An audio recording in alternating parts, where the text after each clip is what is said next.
जाए। के कविता तो को नीरज 11 तारीख के लिए समन दे रखे हैं ईडी ने। 11 तारीख को के कविता की जो है क्वेश्चनिंग होनी है। लेकिन यह सवाल लेकर मैं एक बार जितेंद्र शर्मा के पास जाना चाहूंगी, जो लगातार हमारे साथ फोन लाइन पर भी मौजूद हैं और पहले दिन से इस पूरे कथित घोटाले को लगातार कवर कर रहे हैं। जितेंद्र, इस वक्त सीधे सीधे तौर पर कहा जा सकता है कि पहले भी मनीष सिसोदिया की मुश्किलें कम नहीं थी, लेकिन अब 2 गुना ज्यादा हो गई हैं। एक तरफ सीबीआई का मामला जिसमें वो पहले ही गिरफ्तार हुए और न्यायिक हिरासत में चल रहे हैं 20 मार्च तक, और आज ईडी ने भी आधिकारिक तौर पर उन्हें गिरफ्तार कर लिया है।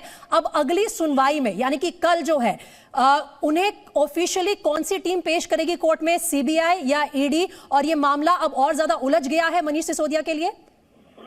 प्रीति, देखिए, ये बात पहले से ही तय थी कि जब सीबीआई ने मनीष सिसोदिया को गिरफ्तार किया था उसके बाद से ही तय हो गया था कि मनीष सिसोदिया जल्द जेल से बाहर नहीं आ पाएंगे। सीबीआई मामले में गिरफ्तारी के बाद जब उनको न्यायिक हिरासत में भेज दिया गया था तो उनकी जमानत याचिका लगाई गई थी, जिस पर 10 मार्च को यानी कि कल सुनवाई होनी है। उससे ठीक पहले ईडी ने मनीष सिसोदिया को गिरफ्तार कर लिया है और गिरफ्तार करने से पहले 2 राउंड की क्वेश्चनिंग की है, यानी कि आज दूसरा दिन था जब मनीष सिसोदिया से पूछताछ करने के लिए ईडी पहुंची थी। अब कल जमानत याचिका जो है, अगर हम उसकी बात करें तो आप ये बात मान के चलिए कि मनीष सिसोदिया बाहर नहीं आएंगे अगर कल जमानत मिल भी जाती है, क्योंकि जो जमानत याचिका लगाई गई है वो जो सीबीआई ने गिरफ्तारी की थी मनीष सिसोदिया की, उस मामले में जमानत याचिका लगाई गई थी। और इससे पहले जितने भी आरोपी थे सीबीआई ने जिनको गिरफ्तार किया था, उन सब आरोपियों को सीबीआई की अदालत से जमानत मिल चुकी है। लेकिन ईडी क्योंकि इस मामले की मनी लॉन्ड्रिंग एंगल से जांच कर रही है, तो मनीष सिसोदिया को मिला करके ईडी ने ये 12वीं गिरफ्तारी कर ली है, यानी कि अब तक उनकी गिरफ्त में 12 है। और किसी भी व्यक्ति को जिसको ईडी ने गिरफ्तार किया है अब तक, किसी भी व्यक्ति को अब तक इस मामले में जमानत नहीं मिली है, क्योंकि जो ट्रेल है, जो मनी ट्रेल जो ईडी निकाल करके लेके आई है, जिस तरह से वो इन्वेस्टिगेशन कर रही है, उससे अदालत ने माना है कि इसमें काफी सारे एविडेंसेस हैं जो ईडी ने जुटाए हैं। और ये बात आप ध्यान रखिए, क्योंकि जब सीबीआई ने जब जमानत न्यायिक हिरासत के लिए भेज दिया था, उस दौरान भी कहा था सीबीआई ने कि मनीष सिसोदिया को जब गवाहों से पूछताछ के लिए मिलाने की बात की जा रही है, तो उस दौरान भी गवाह सामने आने से कतरा रहे हैं, क्योंकि उनको कहीं ना कहीं डर है। तो ये कुछ ऐसे फैक्ट्स हैं जिनको लेकर के अदालत में रखे जाएंगे। अब ईडी ने क्योंकि मनीष सिसोदिया को गिरफ्तार कर लिया है, तो यानी कि आप मान के चलिए कि इस बात की जानकारी कल अदालत में पहुंचा दी जाएगी जेल के जरिए, और खुद ईडी भी अदालत में इस बात की जानकारी देगी। और उसके बाद अगर उन्हें पूछताछ की जरूरत हुई तो वो प्रोडक्शन रिमांड पर लेकर के मनीष सिसोदिया को अपने पास लेकर के आएगी और पूछताछ करेगी। तो ये बात साफ है, जैसा कि जितेंद्र शर्मा भी बता रहे हैं कि अभी लंबे समय तक पूरे चांसेस हैं मनीष सिसोदिया जेल में ही रहेंगे। जिस तरह से तमाम जो इन्वेस्टिगेटिव एजेंसीज हैं उनके आसपास अपना शिकंजा कस रही हैं, उससे साफ संकेत मिल रहे हैं। आज ईडी ने गिरफ्तार कर लिया है दिल्ली के पूर्व डिप्टी सीएम मनीष सिसोदिया को, और 2 चरण की पूछताछ के बाद आज ईडी ने उनकी गिरफ्तारी कागजों में दिखाई है। सिसोदिया से लगातार ईडी के सवाल मंगलवार को भी हुए, जो पूछताछ चली 6 घंटे। आज करीब 8.5 घंटे तक पूछताछ की तिहाड़ जेल में ही मनीष सिसोदिया से ईडी ने। एक बार फिर से तिहाड़ जेल का रुख कर रहे हैं, जहां से नीरज गौड़ लगातार हमारे साथ जुड़े हुए हैं। नीरज, इस वक्त ये समझाने की कोशिश कीजिए, क्योंकि एक तरफ जहां आम आदमी पार्टी इसे सियासी पैंतरा बताएगी मनीष सिसोदिया को उलझाने के लिए, वहीं दूसरी तरफ ईडी से भी पूछा जाएगा, कोर्ट में भी ये सवाल होंगे मनीष सिसोदिया के लीगल पक्ष की तरफ से कि क्या ठोस वजह है जिसके चलते आपको गिरफ्तारी दिखानी पड़ी। क्योंकि आमतौर पर पूछताछ के लिए समन भेजे जाते हैं, जैसे कि के कविता के केस में ईडी ने किया है। अगर समन का ऑनर नहीं करता है आरोपी, तो फिर उन्हें गिरफ्तार किया जाता है। यहां पर मनीष सिसोदिया वैसे भी जेल में ही रहने वाले थे 20 मार्च तक। बिल्कुल, क्योंकि जिस तरीके से आप देखेंगे कि इसमें ईडी की टीम ने पहले से ही जो इस पूरे मामले में जो आरोपी थे उनको ईडी ने गिरफ्तार कर लिया था। उसके बाद में लगातार जो मनीष सिसोदिया हैं उनसे जो ईडी की टीम ने 2 दिन, आज क्योंकि इनका दूसरा दिन था जब यहाँ पर ईडी की टीम पहुंचती है तिहाड़ जेल में, उनसे पूछताछ करती है। नीरज, मैं आपको 1 मिनट के लिए रोकना चाहूंगी। इस बीच पहली प्रतिक्रिया आ गई है दिल्ली के मुख्यमंत्री अरविंद केजरीवाल की। उन्होंने लिखा है कि मनीष को पहले सीबीआई ने गिरफ्तार किया, सीबीआई को कोई सबूत नहीं मिला, रेड में कोई पैसा नहीं मिला, कल बेल पर सुनवाई है। कल मनीष छूट जाते तो आज ईडी ने गिरफ्तार कर लिया।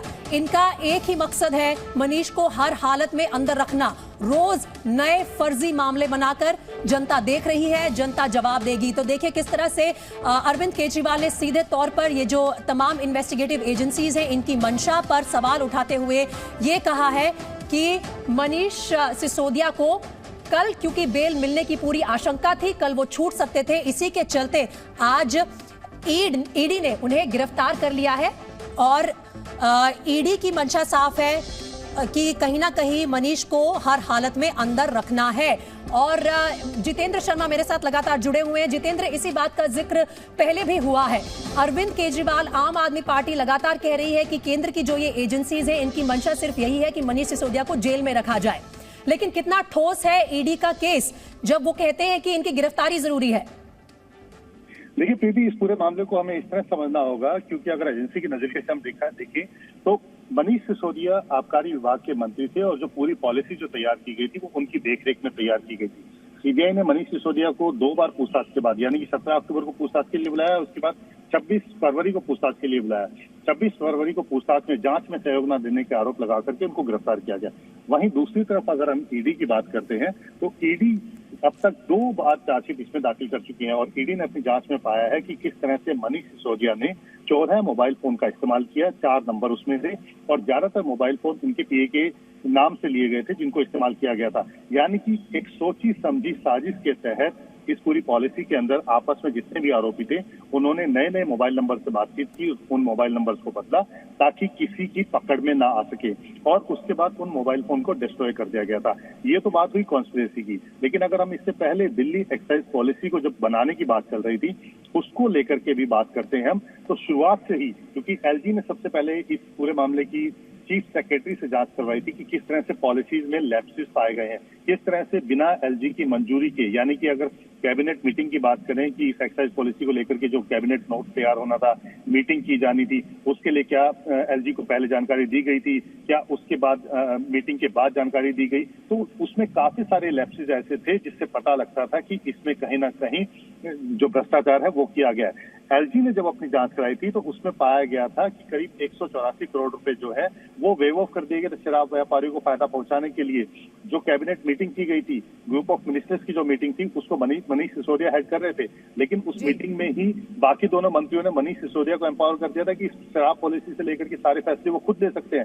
तो ये तो हो गए थे पॉलिसी लैप्सेस की बात। इसके अलावा जो दूसरे जो भ्रष्टाचार की बात आती है कि जो कमीशन था 5% से सीधे 12% बढ़ा देने का जो फैसला लिया गया था, वो पहले किसी बात की जानकारी नहीं थी, ना ही एक्सपर्ट कमेटी की जो रिपोर्ट्स आई थी या जो उनके सजेशन थे उन सबको इग्नोर कर दिया गया था। सीधा मार्जिन मनी 5% से बढ़ाकर के 12% कर देना, तो ये तमाम ऐसे फैसले थे जो कि मनीष सिसोदिया ने लिए थे। किसी कैबिनेट की मंजूरी नहीं ली गई थी, ना ही एलजी की मंजूरी ली गई थी और सीधे तौर पर ये साउथ का जो कार्टेल है, शराब व्यापारियों का जो समूह है जिनको सबसे ज्यादा फायदा पहुंचाया जाना था, जिससे 100 करोड़ रुपए एडवांस के तौर पर लिए गए, उनको फायदा पहुंचाने के लिए इसमें बदलाव किए गए थे। तो ये जो तमाम तरह की जो बातें हैं जो ईडी अब तक अपनी जांच में लेकर के आई है, और इसमें सबसे अहम ये हो जाता है कि जो जो गवाह हैं उनके बयान लिए गए हैं और उन्होंने अपने बयानों के आधार पर बताया कि किस किस ने कब कब कहां पर मीटिंग की है। और तो साफ है जितेंद्र, मनीष सिसोदिया की मुश्किलें बहुत ज्यादा बढ़ गई हैं। अरविंद केजरीवाल ने अपने ट्वीट में ये साफ कहा है कि उन्हें उम्मीद थी कि कल जमानत मिल सकती थी मनीष सिसोदिया को, लेकिन इसके बावजूद आज ईडी ने उनकी गिरफ्तारी की है और ये साफ मंशा दिखाती है कि किसी भी हालत में मनीष सिसोदिया को जेल में ही रखना है। इस तरह की प्रतिक्रिया अब आम आदमी पार्टी की तरफ से आ चुकी है और इसके अलावा इस वक्त की बड़ी खबर यही है कि दिल्ली के पूर्व डिप्टी सीएम मनीष सिसोदिया जो पहले से ही तिहाड़ जेल में बंद है, अब ईडी ने उन्हें गिरफ्तार कर लिया है।